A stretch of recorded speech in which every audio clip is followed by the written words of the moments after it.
এটা তো সব মানুষের মধ্যেই থাকে যে বাংলাদেশে একটা আপনার স্কেল থাকে মেয়েদের, যে আপনার ওরকম লম্বা হতে হবে, চিকন হতে হবে, ফর্সা হতে হবে, সুন্দরীর সুন্দরীর একটা মাপকাঠি যেটাকে বলো ওইটা।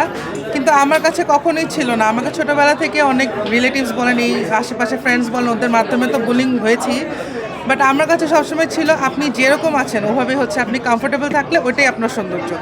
আমার কখনোই ইচ্ছা করে নাই যে আমি নিজেকে একদম চিকন করে পাতলা হয়ে একদম নায়িকা হয়ে যাব, ওইরকম ইচ্ছা করেনি। আমার মনে হচ্ছে আমি যেরকম যেই শরীরে আছি ওই শরীর নিয়ে আমি আগাবো।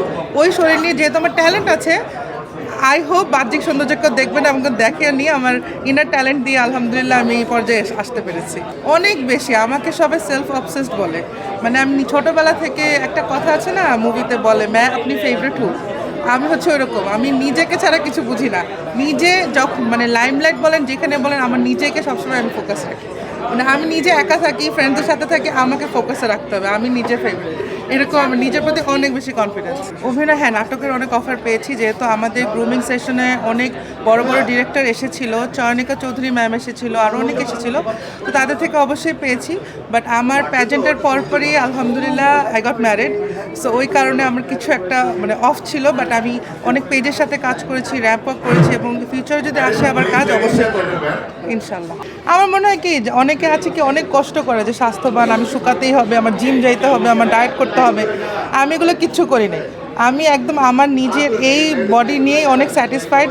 আপনার কনফিডেন্স থাকতে হবে। যদি আপনি কনফিডেন্ট থাকেন, আপনি মোটা হন, চিকন হন, খাটো হন, লম্বা হন, আপনি সব কিছুতে একদম ঠিক থাকবেন।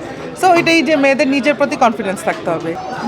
আমি তো মেন্টালি ফিজিক্যালি রাস্তা দিয়ে হাঁটলে মানুষ বলতো যে আল্লাহ এত মোটা, আল্লাহ এই সেই, এটা, হ্যাঁ, এখন এটা যাওয়া আসা করতে এখনও হয়। আমি যদি রাস্তা দিয়ে হেঁটে যে অনেকক্ষণ পিছন ফিরে বলবে যে আল্লাহ এত মোটা, জীবনে দেখি নাই এত মোটা এই সেই। আমি কখনোই আমার লাইফে এগুলোকে কখনো গুরুত্ব দিই না। আপনি যত গুরুত্ব দিবেন, আপনার নিজের প্রতি একটা ডিমোটিভেশন কাজ করবে, তখন আপনি ডিপ্রেসড হয়ে যাবেন। সো আমার কথা হলো, সে আমাকে মোটা বলেছে, ওকে ফাইন, তুমি দেখো আমি মোটা হয়ে কত ভালো ভালো কাজ করছি, দেখো আমার কাজ, কিন্তু মোটা হয়ে এত আগাতে পেরেছি। সো